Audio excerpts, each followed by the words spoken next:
Hey, good morning. Okay, so I'm going to continue on with checking out this newsletter. He's got 5 points. We've covered the first point of who the Ten Commandments were given to.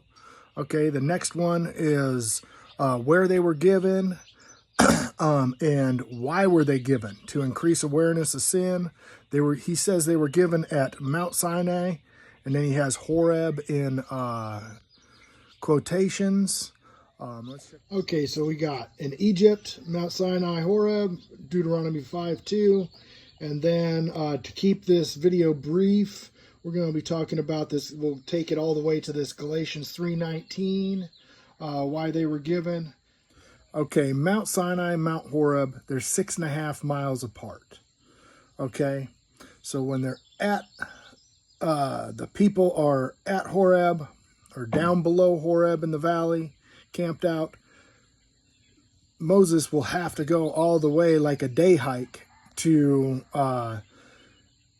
Mount Sinai, the burnt mountaintop. There's actually a burnt mountaintop there today.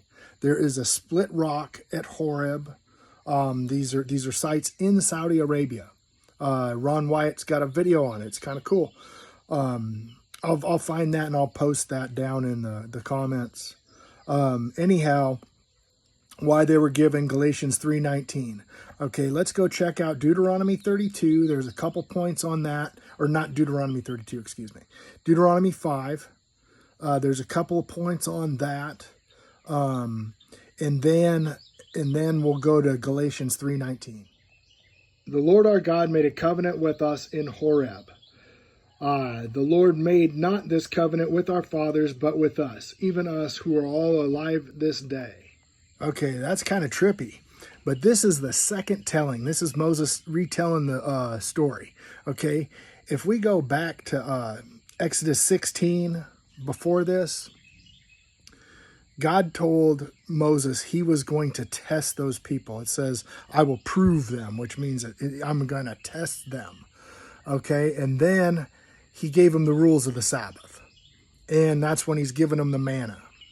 Okay, they failed that test. Okay, so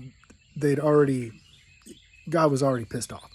Okay, then they grumbled about the water. Okay, so they did not believe God was going to provide for them. Okay, so they're grumbling about the water, Meribah, the first Meribah. So they're already on hot water, and so Moses knows that the parents aren't going to make it. Okay, the only people of that older generation that made it into the promised land across the Jordan was Caleb and Joshua. That's it. Okay, so all of us who are alive this day, who has made that covenant, parents were toast. Okay, so that takes us, we're going to go back to here to Deuteronomy. We're going to check out Deuteronomy 5 through Deuteronomy 5:22. So here is the retelling of the Ten Commandments. Okay, thou shalt not make any graven image. And then you can go over here, thou shalt not kill, thou shalt not commit adultery, thou shalt not steal. Okay, now let's get down. This is super important right here. This is like insanely important. These words the Lord spoke unto all your assembly in the mountain, out of the midst of the fire and of the clouds and the thick darkness, and were given a voice, and he added no more. And he wrote them in 2 tablets of stone and delivered them unto me. Okay, look at this right here. He added no more. All right, thanks for bearing with my reading. I'm trying to read it on the screen as I'm looking at it, and it's King James Version anyway. It's a little rough. But anyhow, he added no more. Okay? Well, we know that he added more instructions on how to keep the Ten Commandments. Okay, we know he added more instructions. Okay, but to the covenant, he added no more. Okay, that's why the Holy Covenant is the law of liberty. It is the the law of God, the law of liberty, the word, okay? It is not the heavy yoke. The 10 Commandments is the light yoke, okay? The rest of what gets added because of transgressions is the law of sin and death. The tutor, the schoolmaster, depending on what version you're looking at, okay? The law of sin and death. They sin, then they have to sacrifice something. The sacrificial laws were added afterwards. Okay, so remember, Deuteronomy 5:22, added no more. Now let's go look at Galatians 3:19. For if the inheritance be of the law, it is no more of a promise, but God gave it to Abraham by promise. Therefore,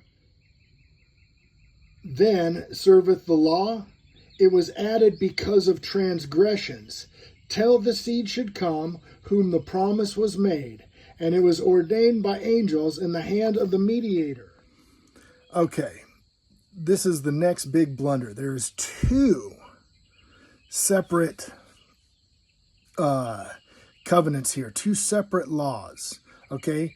Right there, Paul was talking about the promise made to Abraham in the law, okay?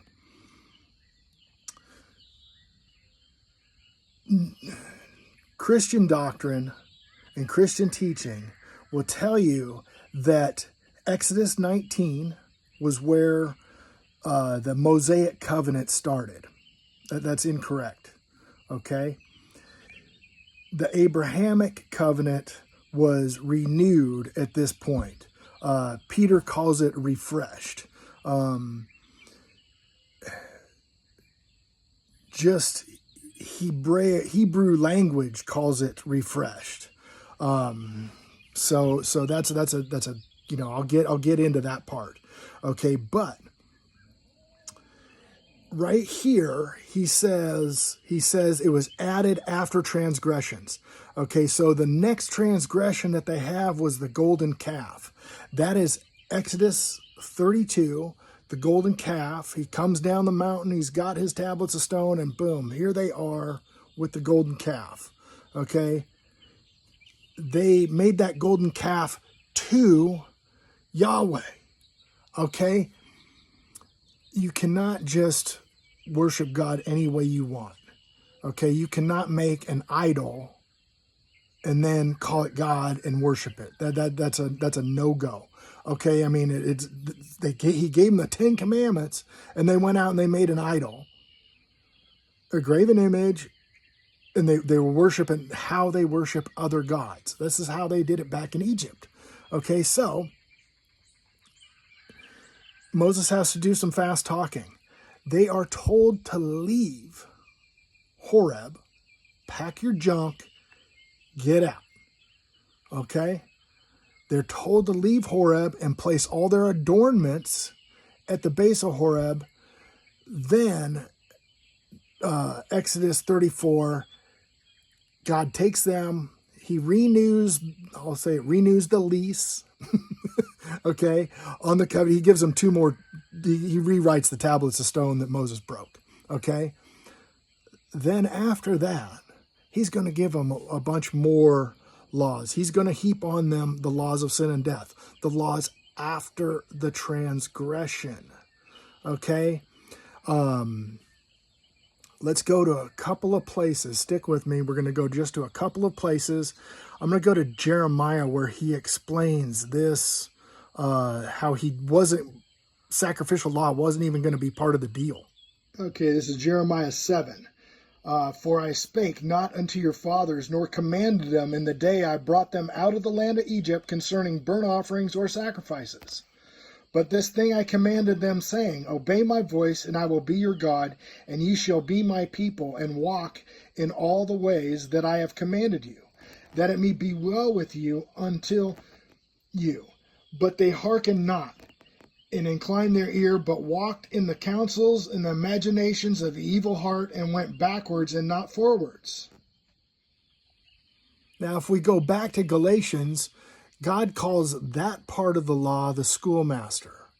Okay, they weren't going to be doing all this, the blood of bulls and goats and all that until they screwed up. Then they got this law heaped on them for a time until the seed should come.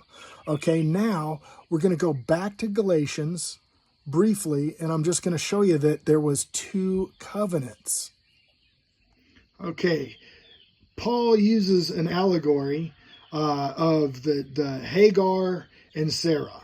Okay, so he says, but he who is of the bondwoman was born after the flesh, but of the free woman was the promise, which things are an allegory.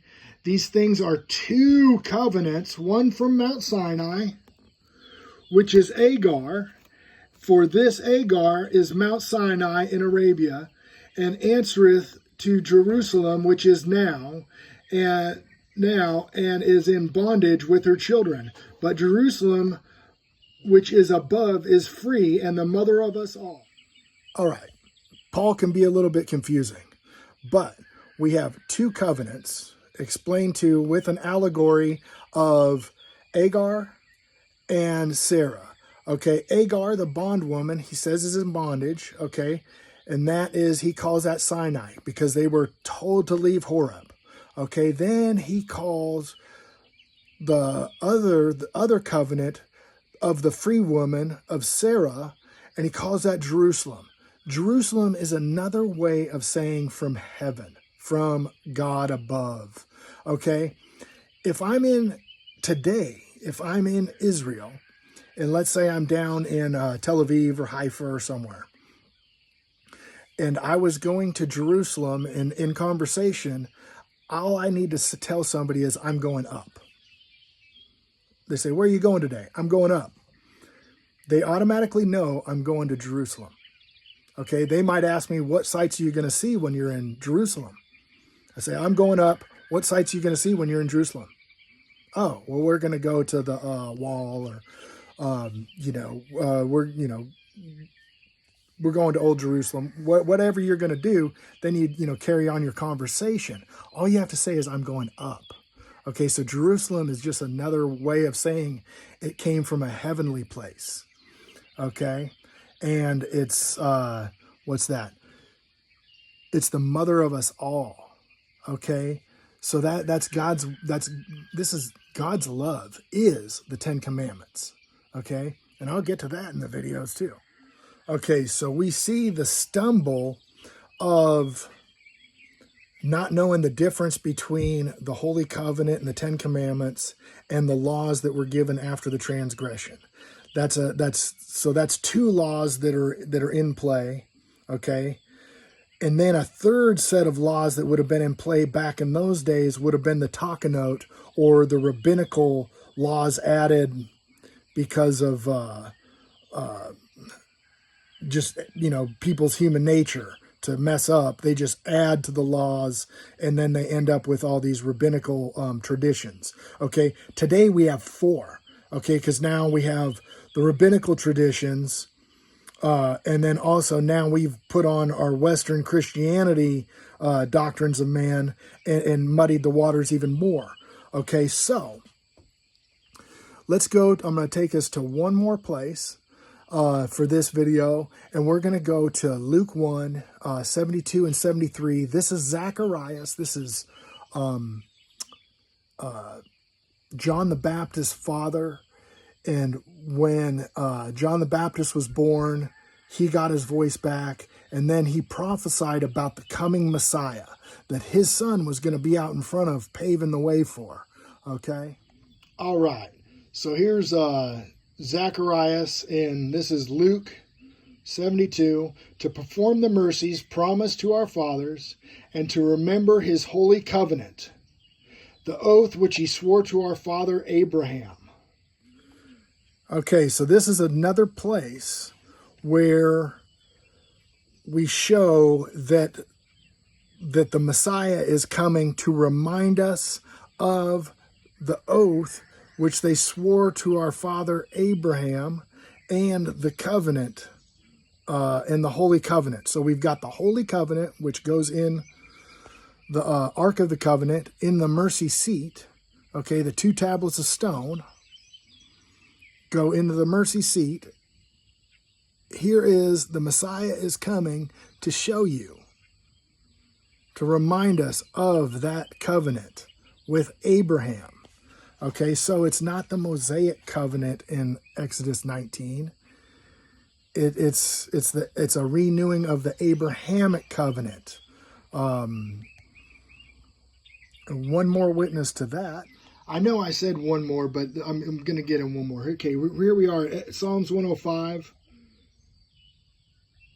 Okay, he hath remembered his covenant forever, the word which he commanded to 1,000 generations. Okay, I'll skip over here to 41. He opened the rock and the waters gushed out. Okay, that's Horeb right there. Then they ran in the dry places like a river, for he remembered his holy promise and Abraham his servant. And he brought forth his people with joy and his chosen with gladness. And he gave them the lands of the heathen that they inherited and the labor of the people. And they might observe his statutes and keep his laws. Praise ye Jehovah. The error here cannot be overstated. Okay?